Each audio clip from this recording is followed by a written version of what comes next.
Hi everyone and a very warm welcome to NEET Now, your NCERT destination. बात करें हम human physiology unit की, breathing and exchange of gases हम खत्म कर चुके हैं, मिस हो गया है, लिंक है यहाँ पे प्लेलिस्ट की, आप देख सकते हैं। Every single topic in breathing and exchange of gases cover किया है, please go.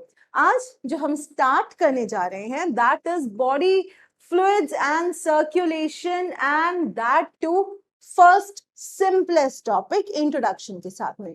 Now when I say body fluids and circulation, इसका मीनिंग क्या है, होते क्या है, काम क्या है, ये सब हम पढ़ेंगे। बट हम पढ़ेंगे पहले सब्सक्राइब करेंगे, ठीक है। Subscribe and press bell icon ताकि नोटिफिकेशन आ जाए। Now when you talk about body fluids, ठीक है, जब हम बॉडी फ्लूइड्स की बात करते हैं, बॉडी फ्लूइड्स की जब हम बात करते हैं, एसेंशियल क्यों है, जरूरत क्या है, ठीक है। कॉन्सेप्ट थोड़ा उल्टा शुरू करेंगे हम। हमें पता है कि हमें अपनी रूटीन में या लाइफ में कुछ भी करना है तो उसके लिए हमें चाहिए एनर्जी, राइट। अब ये जो एनर्जी है ये हम डिराइव कहाँ से करते हैं? आप कहेंगे कि मैम सिंपल है, हम फूड से डिराइव करते हैं, और ये बिल्कुल सही है। We derive our energy from food, और ये फूड के थ्रू हम ले लेते हैं। बट क्या फूड हमें डायरेक्टली एनर्जी दे देता है कि जैसे हमने फूड को चबाना स्टार्ट किया हमें एनर्जी मिल गई? नहीं। फूड से एनर्जी निकालने का काम जो है वो हमारे एक बड़े भाई साहब करते हैं, जो हमारे हर एक सेल में होते हैं और हमारे लिए कहीं ना कहीं बहुत इंपॉर्टेंट भी है, ठीक है। उनके बिना जो हमारी लाइफ है वो एकदम ही अधूरी हो जाएगी, हमें एनर्जी नहीं मिलेगी, और जब मिलेगी वो थोड़ी बहुत होगी, इतनी भी नहीं होगी कि रोज का हम काम जो है वो अपने आप कर पाए, right. So mitochondria, right, mitochondria जो है वो ऐसे हमारे बड़े भाई साहब हैं जो हमको हेल्प कर रहे हैं। बट जो माइटोकॉन्ड्रिया, क्योंकि यहाँ एक ही बनाया तो मैं इसको माइटोकॉन्ड्रियन लेबल कर रही हूँ, ठीक है। माइटोकॉन्ड्रियन तक कुछ चीजें पहुंचनी चाहिए, जैसे ग्लूकोज, ठीक है, ऑक्सीजन, राइट। ये दो चीजें जब तक नहीं पहुंचेंगी तब तक आपको एनर्जी नहीं मिलेगी।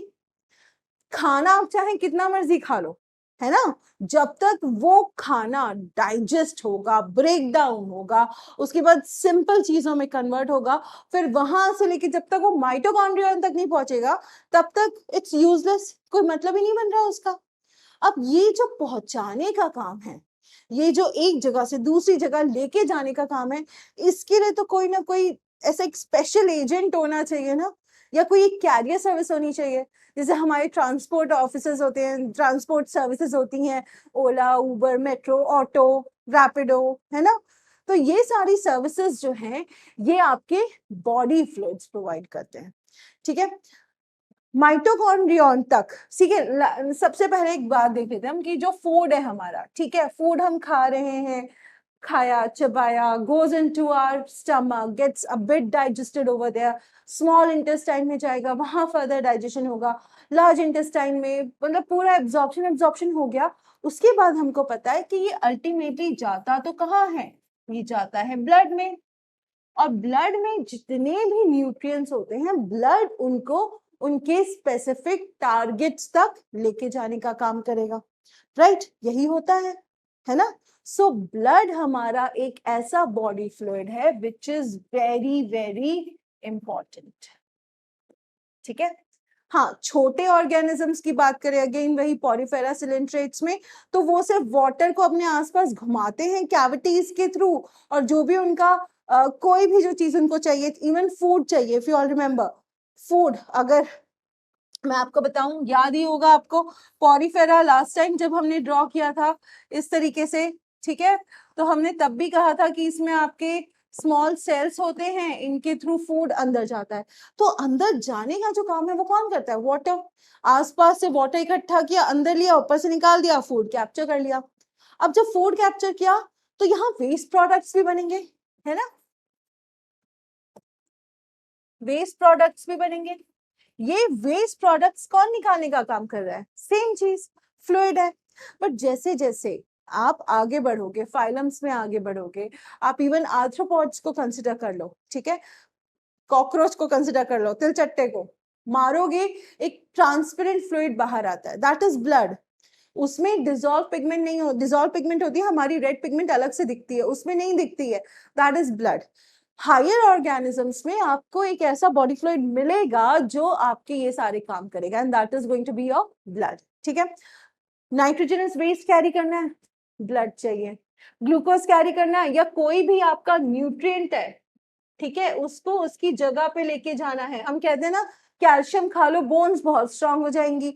बच्चों को हम कैल्शियम खिला रहे हैं कि हाँ बोन स्ट्रांग हो, अगर ब्लड ही नहीं है तो वो बोन तक पहुंच ही नहीं पाएगा, बोन तक पहुंच नहीं पाएगा, इट्स यूजलेस, राइट। सो ऐसी एक चीज चाहिए जो आपकी एक जगह से दूसरी जगह तक जा सके, वहां पे कुछ काम कर सके, वो एक पूरा जो है। हमने इससे पहले वाले चैप्टर में देखा था कि ऑक्सीजन है, ऑक्सीजन भी अगर माइटोकॉन्ड्रियन तक पहुंचनी है उसको भी माइटोकॉन्ड्रियन तक आना पड़ेगा ना, टिश्यूज तक पहुंचना पड़ेगा। कौन लेके आता है? हमने बड़े आराम से बड़ी खुशी खुशी लिखा था 100 ml of oxygenated blood delivers 5 ml of O2, तो ये ब्लड ही तो है ना। सो इसीलिए हमारे बॉडी फ्लूइड्स बहुत इंपॉर्टेंट हो जाते हैं। अगर हम एक और बहुत इंपॉर्टेंट चीज की बात करें, are endocrine glands, ductless glands कहते हैं इनको, क्या रिलीज करते हैं ये? हार्मोन्स। हार्मोन्स को टारगेट ऑर्गन तक कौन लेके जाता है? ब्लड।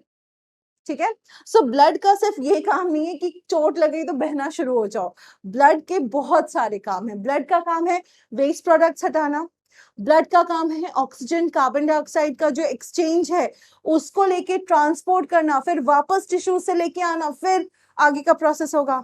खाना जो खाया है उसको डाइजेस्ट करने में भी आपका ब्लड हेल्प करेगा। ठीक है, क्यों? क्योंकि एंजाइम्स कैरी करेगा, कभी कभी हार्मोन्स कैरी करेगा, राइट, वो हो गया। फिर वहां से न्यूट्रिएंट्स लेके जाना वहां तक, हार्मोन्स एंडोक्राइन ग्लैंड्स सिक्रीट कर दिया, बैठे हैं, कौन लेके जाएगा? डक्ट्स है नहीं, ब्लड। ठीक है, सो इस तरीके से बहुत सारे काम हैं। वेस्ट प्रोडक्ट्स आपके, अगर चलो कार्बन डाइऑक्साइड निकल गई, what about bicarbonate ions? Excretory system तक ले जाना है, कौन लेके जाएगा? ब्रेन एक्टिव नहीं रहेगा, ब्रेन को ऑक्सीजन नहीं मिलेगी, न्यूरल सिग्नल्स पूरे टेढ़े मेढ़े हो जाएंगे, क्या होगा? So blood is one of the most important fluids that we have in our body.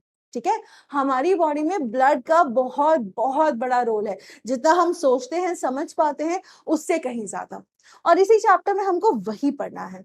But एक और हमको फ्लूइड पढ़ना है, and that is going to be your lymph. ठीक है, लिम्फ एक इंटरेस्टिंग चीज है। लिम्फ में क्या होता है? लिम्फ में आपके आरबीसीज नहीं होते, प्लाज्मा है, डब्ल्यूबीसीज है। ठीक है, टिश्यू फ्लूइड है, टिश्यू फ्लूइड जब लिम्फेटिक वेसल्स में जाएगा it will become blood. We have studied this in our junior classes, but उसी को थोड़ा सा हम एक ऊपर लेवल पे पढ़ समझ पाएंगे रादर, क्योंकि अब हम ब्लड को थोड़ा बेहतर तरीके से समझ पाएंगे। ब्लड को हम इस तरीके से देख पाएंगे कि वो पंप कैसे हो रहा है, वो मैनेज कैसे हो रहा है, so that will come across like that. ठीक है, सो इसीलिए जो आपके बॉडी फ्लूइड्स हैं, चाहे आप कोई चीज चाहते हो पाना या कोई निकालना चाहते हो, these are going to be very very important for you all, और इसीलिए हम इस चैप्टर में ये सारी चीजें डिटेल में पढ़ेंगे। पहला टॉपिक जो इसके बाद में स्टार्ट करूंगी वो होगा ब्लड। ब्लड में हम ये देखेंगे कि what does it compose of, what is it compose of, उसमें क्या है क्या है।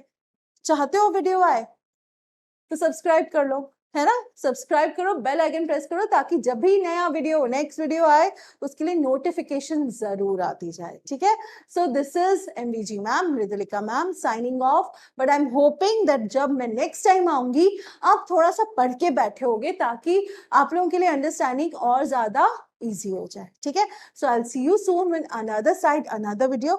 Till then, take care, keep working hard, keep studying, keep solving questions. Thank you so much.